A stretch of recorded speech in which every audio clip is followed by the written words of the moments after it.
Friends, welcome to my channel. I am Prashansa. आज हम पढ़ेंगे ज्योग्राफी बुक। आज हम पढ़ेंगे चैप्टर नंबर 11 द एटमॉस्फेयर। इस चैप्टर में हम एटमॉस्फेयर के लेयर के बारे में, ग्लोबल वार्मिंग और ओजोन लेयर के बारे में स्टडी करेंगे। The atmosphere, composition and structure of the atmosphere. Composition क्या होती है, एटमॉस्फेयर में क्या यूज़ किया जाता है और एटमॉस्फेयर का स्ट्रक्चर क्या होता है, वो हम सभी स्टडी करेंगे। The atmosphere consists of mixing of gases which vary with height. Height मतलब उनके weight, उनके percentage.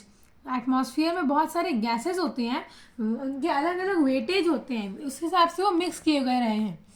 Nitrogen is abundant gas as it form 78% by volume of pure dry air.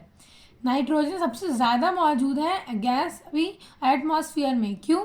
78% मौजूद है क्योंकि उसमें जो प्योर ड्राई एयर होता है, नाइट्रोजन प्योर होता है और वो एक ड्राई एयर होता है, मॉइस्ट नहीं होता है वो बिल्कुल भी। Oxygen account for 21% by volume. Oxygen 21% contribute करता है अपना गैस। दस 99% of atmosphere consist of nitrogen and oxygen.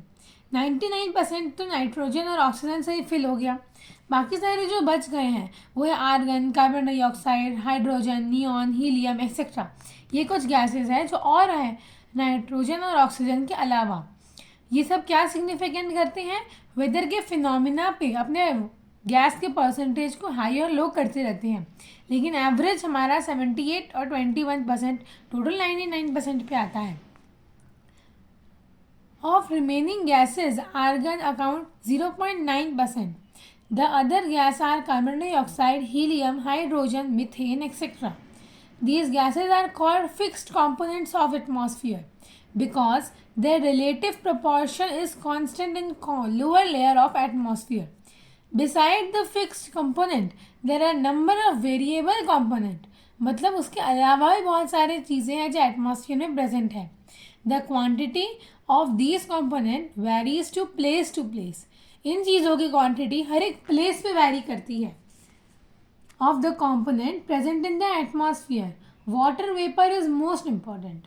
और कौन सी चीज़ें हैं उसमें सबसे पहले आता है वाटर वेपर, सबसे ज़्यादा इंपॉर्टेंट है। On an average water vapour forms only 0.2% by volume. Water vapour कितना फॉर्म होता है? 0.2% वॉल्यूम के हिसाब से। Though the amount of water vapor does not normally exceed 4%, it plays the most significant role in the atmosphere. It is a source of clouds and precipitation. It has the ability to absorb or release heat. Atmosphere also contains solid particles of dust, smoke, salt grains, pollen grains, and emissions released from chimneys of factories. These solid particles scatter solar radiation and cause red or orange color in sky during sunrise or sunset. Water vapour अपना जो normally है वो 4% देता है atmosphere में, उसके कारण clouds बनते हैं, प्रेसिपिटेशन होता है। एटमॉस्फेयर में जो सॉलिड पार्टिकल होते हैं, डस्ट, स्मोक, गैस एक्सेट्रा, जो फैक्ट्री से निकलता है वो पार्ट, जिसके कारण जो सोलर रेडिएशन होती है, स्काई में जो ओजोन लेयर होता है उसमें होल होने लगा है ये सारे पोल्यूशन के कारण। वो स्काई हमें सनसेट के टाइम और सनराइज के टाइम रेड और ऑरेंज दिखता है। क्यों? ये सॉलिड पार्टिकल्स जो प्रेजेंट है उसके कारण। A solid particle also act as nuclei for the condensation of water vapour around them. Solid particle क्या हो गया? डर्ट हो गया। डर्ट न्यूक्ली की तरह एक्ट करता है। न्यूक्ली क्या होता है? एक छोटा सा पार्टिकल जो हम नहीं देख सकते हैं कंडेंसेशन और वाटर वेपर के लिए। Nitrogen combines with other element to form nitrogen compound which are basic for all organic process. Nitrogen from the air is also used for manufacture of nitrogenous fertilizer. Carbon dioxide is utilized by plant for photosynthesis. Both carbon dioxide and water vapor in the atmosphere absorb heat radiated from the earth and keep lower layers warm. जो भी carbon dioxide होता है, water vapour होता है, ये अर्थ की जो ऊपर की लेयर होती है वही अब्जॉर्व कर लेती है और जो ऊपर नीचे की लेयर बच जाती है उसको गर्म ही रहने देती है। किसी भी तरीके पानी वानी ठंडी चीज़ वहाँ पे नहीं पहुँच सकती है। Water vapour also causes condensation, clouds, rainfall, and snowfall. Oxygen is necessary for inspiration of all organisms. The atmosphere protects us from millions of meteoroid particles which fall towards the earth every day. It filters a great deal of ultraviolet light coming from the sun. Layers of atmosphere. The atmosphere has multi-layered structure. Atmosphere में भी layers बने होते हैं. कौन कौन से होते हैं? Troposphere, stratosphere, mesosphere, ionosphere and exosphere. से पहले हम ट्रोपोस्फियर की बात करते हैं. ट्रोपोस्फियर होता है रीजन या mixing. The word tropos is derived from the Greek word tropos and it means turbulent or mixing. Mixing क्या होता है? यहाँ पे जो भी डर्ट पार्टिकल्स रहती हैं सब चीज़ मिक्स की जाती है यहाँ पे. यह है ट्रोपोस्फियर. यह है ट्रोपोपॉज. ट्रोपोपॉज मतलब ओजोन लेयर का यहाँ से स्टार्टिंग हो जाएगा. यहाँ पे ट्रोपोस्फियर ख़त्म हो गया. यहाँ से ओजोन लेयर जब आता है तब हर एक स्फीयर में, हर एक लेयर में वो फिल्टर होते होते होते होते आता है. और जब तक वो हमारी अर्थ पे ट्रोपोस्फियर पार करके हमारी अर्थ पे पहुँचता है तब तक उसकी डिग्री 10 डिग्री में नापी जाती है. उसके बाद वो अर्थ पे पहुँचने के बाद वाटर वेपर के कारण बढ़ती चली जाती है. ये रहा ट्रोपोस्फियर, यह है ट्रोपोपॉज, ये ओजोन लेयर, ये स्ट्रेटोस्फियर, ये यूवी रेज जो आ रही है. 0 किलोमीटर यहाँ पे दिया हुआ है. हर एक किलोमीटर के नापा जा रहा है. Most of the weather phenomena take place in this layer. The troposphere contain almost all water vapor and most of the dust particle. Troposphere को हम अपनी नेकेड आई से देख सकते हैं अपने घर पे खड़े होके भी. हम जो आसमान देखते हैं वहाँ जहाँ जहाँ तक प्लेन उड़ सकता है, रॉकेट जा सकता है, राइफल सब जा सकते हैं, उसको हम ट्रोपोस्फियर बोलते हैं. उसके बाद जहाँ रॉकेट वगैरह जाता है वो अलग लेयर में आ जाता है. इस बारे में भी स्टडी करेंगे. This layer is subjected to intense mixing due to both horizontal and vertical circulation. इस लेयर में मिक्सिंग होती है. किस चीज़ की मिक्सिंग होती है? डर्ट पार्टिकल्स की और यूवी रेज की और वाटर वेपर की, सबकी मिक्सिंग होती है. हॉरिजॉन्टल में होती है, हॉरिजॉन्टल में ऐसे भी होती है और वर्टिकल में भी होती है. वर्टिकल में यूवी रेज का टेम्परेचर कम करने के लिए होती है और हॉरिजॉन्टल में ट्रोपोपॉज का क्रिएशन के लिए होती है. Temperature decreases with height at an average rate of 1 degree Celsius per 167 meter height above the sea level. हर एक 167 मीटर ऊपर हम सी लेवल से जाएंगे तो 1 डिग्री टेम्परेचर उठता रहेगा. उसको हम बोलते हैं normal lapse rate. The troposphere extends up to height of about 18 km as equator and declines gradually to height of 8 km at the pole. इसका एक डिस्टेंस है 18 किलोमीटर इक्वेटर के पास से फैला हुआ है और 8 किलोमीटर पोल्स के पास से. The upper limit of the troposphere is called tropopause. जैसे हमने अभी पढ़ा उसकी टेम्परेचर 58 डिग्री सेल्सियस से -58 डिग्री सेल्सियस से भी लो रहती है. All weather changes occur in troposphere. हम जो मैंने बोला अभी जो भी हम देख सकते हैं नेकेड आई से आसमान में वो सब ट्रोपोस्फियर में आता है. नेक्स्ट है ओजोनोस्फियर. Ozonosphere is the above layer of extending 20 to 50 km on the Earth's surface. Earth surface से 20 से 50 किलोमीटर में ओजोनोस्फियर रहता है. It results splitting of oxygen molecules by ultraviolet radiation coming from the sun.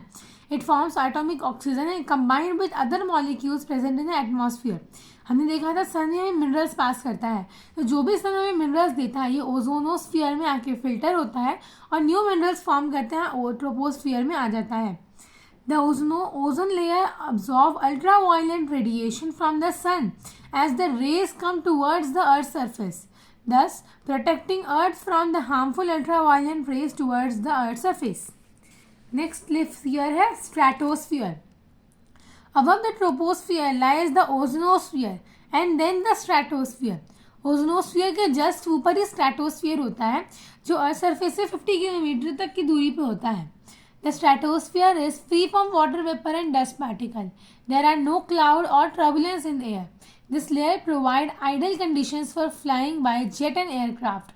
Stratosphere में jet aircraft जो बड़े बड़े होते हैं रॉकेट ये सब उड़ते हैं. क्यों? क्योंकि उस वहाँ पे एयर में बिल्कुल भी टर्बुलेंस नहीं होता है. ना डस्ट पार्टिकल्स होते हैं, ना क्लाउड्स होते हैं, ना मीटरॉइड्स एटमॉइड्स होते हैं, कुछ नहीं होते हैं. इसके बाद वाले लेयर में होते हैं. Temperature remain almost constant in the lower layer of stratosphere but at the higher level temperature increases with height. Temperature increase होता रहता है और -80 डिग्री सेल्सियस पे जाके रुक जाता है जब वो हाइट पे चला जाता है. The temperature increases due to absorption of ultraviolet radiation of the sun by ozone present in this layer. क्यों? ओजोन लेयर होता है, ओजोनोस्फीयर होता है, जो भी अल्ट्रावायलेट रेज होती है सर की वो तो अब्जॉर्ब कर लेता है, तो ऊपर के लेयर्स के लिए बिल्कुल कुछ नहीं बच जाता है. Thus, the stratosphere absorbs the harmful ultraviolet rays from the sun, which would otherwise severely or harm living being on the earth. The temperature slowly increases by 4 degrees Celsius. The temperature began to fall at about 50 kilometre. 50 kilometre के बाद temperature गिरना शुरू हो जाता है. This marks the end of stratosphere. It is called stratopause. उस समय जब टेम्परेचर गिरने चालू हो जाता है उस समय उस एंड को हम बोलते हैं stratopause. When jet plane flies through stratosphere, it leaves a wide tail which is really in moisture and the engine forming condensation track. These are not disturbed due to lack of air movement of that height. जब jet plane उड़ता है तब एक white colour का trail type का हमें पीछे छोड़ के जाता है. क्यों होगा ना, मॉइस्चर होता है जो इंजन से निकलता रहता है, कंडेंसेशन होता है, एयर में ऊपर जाते रहेगा तो कंडेंसेशन होगा, प्रेसिपिटेशन होगा, वाटर वेपर होंगे, कारण इवापोरेशन होगा. तो उसके जेट के अंदर मॉइस्चर ना क्रिएट हो जाए इसलिए वो एक मॉइस्चर को बाहर निकालते रहता है, इसी कारण एयर भी डिस्टर्ब ना हो हाइट पे जाने से पहले. Mesosphere. The mesosphere is the layer which extends to the height of 80 kilometre above the stratosphere. 80 kilometre ऊपर एक और लेयर होता है, सो हम बोलते हैं mesosphere. Once again, the temperature decreases with the altitude falling as low as 90 degrees Celsius. Consequently, it may be pointed out mesosphere has the coldest temperature in the atmosphere. The end of this layer is mesopause. At the temperature at -100 degree Celsius पे ये layer mesosphere and हो जाता है, इसको हम बोलते हैं mesopause. ये है लेयर्स अर्थ के. ये रहा ट्रोपोस्फीयर जहाँ पे हम क्लाउड्स, माउंटेन्स, बस इतनी चीज़ें देख सकते हैं. इसका हाइट 80 डिग्री तक जाता है, 8 किलोमीटर तक इसका हाइट रहता है और ये 80 डिग्री सेल्सियस तक जाता है टेम्परेचर. उसके बाद ओजोनोस्फीयर होता है. ये ट्रोपोस्फीयर एक स्लैंटिंग लाइन में दिया रहता है क्योंकि अर्थ रिवॉल्व होती रहती है इसी के कारण. उसके बाद आता है ओजोनोस्फीयर. ओजोनोस्फीयर और स्ट्रेटोस्फीयर, इस लेयर में 2 स्फीयर आते हैं, इसलिए इस स्फीयर को थोड़ा सा स्पेस देने के लिए ट्रोपोस्फीयर को कम कर दिया गया है. Stratosphere, ozonosphere. ओजोनस्फीयर लैंड होते जा रहा है, बड़ा होते जा रहा है क्योंकि ट्रोपोस्फीयर मतलब अर्थ सरफेस पे बहुत पोल्यूशन हो रहा है. यहाँ पे एरोप्लेन्स होते हैं. स्ट्रेटोस्फीयर के नीचे और ओजोनोस्फीयर के ऊपर में एरोप्लेन्स उड़ सकते हैं, इतना हाइट रहता है. मतलब हम जो देखते हैं एरोप्लेन्स को वो ओजोनोस्फीयर के ऊपर उड़ रहे हैं और स्ट्रेटोस्फीयर के जस्ट नीचे ही है, जस्ट नीचे. उसके बाद स्ट्रेटोस्फीयर में जेट्स उड़ते हैं जो हम नहीं देख पाते, जो टेल टाइप का पीछे छोड़ के चले जाते हैं, वो रॉकेट जो हम जिनको बोलते हैं वो जेट होते हैं. वो उड़ते उड़ते स्ट्रेटोस्फीयर में चले जाते हैं और स्ट्रेटोपॉज के बाद से रिमूव हो जाते हैं. नेक्स्ट है मेसोस्फीयर. मेसोस्फीयर में रेडियो लाइन्स होती है, मीटरॉइड्स होते हैं. रेडियो वेव जो हम रेडियो कनेक्ट करके सुनते हैं उसमें से जो रेडियो वेविंग्स आती हैं वो मेसोस्फीयर के सैटेलाइट्स में से रिफ्लेक्ट होती रहती है. रेडियो वेव जो होती है वो ऊपर जाती है, ऊपर से एक्सोस्फीयर तक टच करती है आयनोस्फीयर में, फिर नीचे आती है ट्रोपोस्फीयर के पास. ये ऊपर मेसोस्फीयर से कनेक्ट होती है, आयनोस्फीयर तक जाती है और फिर ट्रोपोस्फीयर पे आती है. आइनोस्फीयर में मीटरॉइड्स मिल जाएंगे. नेक्स्ट हमारा एक्सोस्फीयर. हम जो स्टार्स देख पाते हैं वो हमारे पास नहीं है, वो एक्सोस्फीयर में एग्जिस्ट करते हैं. मतलब कितनी दूरी है यहाँ से सन पास, 400 किलोमीटर दूर पे सिर्फ आइनोस्फीयर है.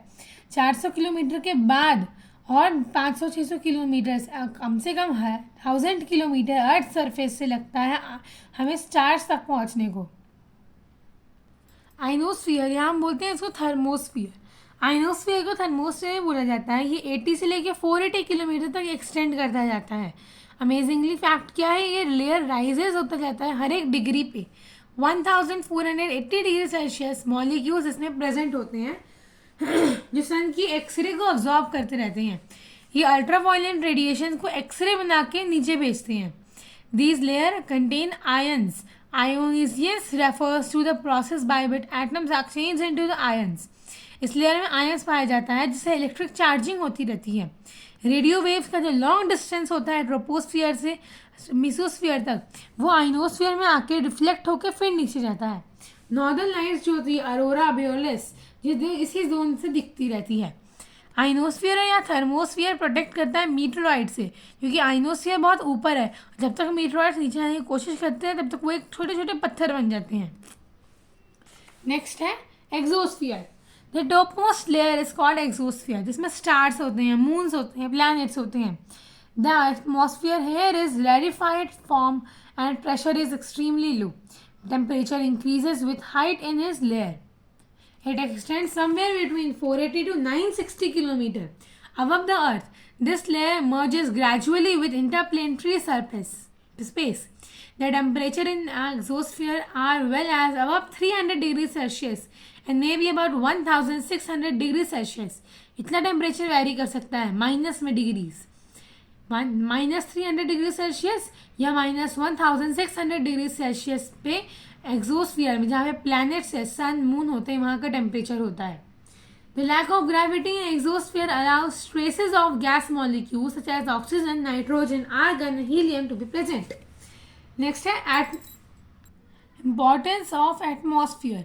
ये एटमॉस्फेयर के इम्पॉर्टेंस ओजोन लेयर के, ये सारे इम्पॉर्टेंस आप अपने वीडियो के पार्ट 2 में स्टडी करेंगे। आई होप मैंने आपसे पढ़ाया आपको समझ में आ गया है। तब कोई डाउट है तो मुझे कमेंट करके पूछना, और मेरे वीडियो को लाइक, सब्सक्राइब और शेयर करना, और बेल आइकन भी प्रेस कर देना। Thank you, bye.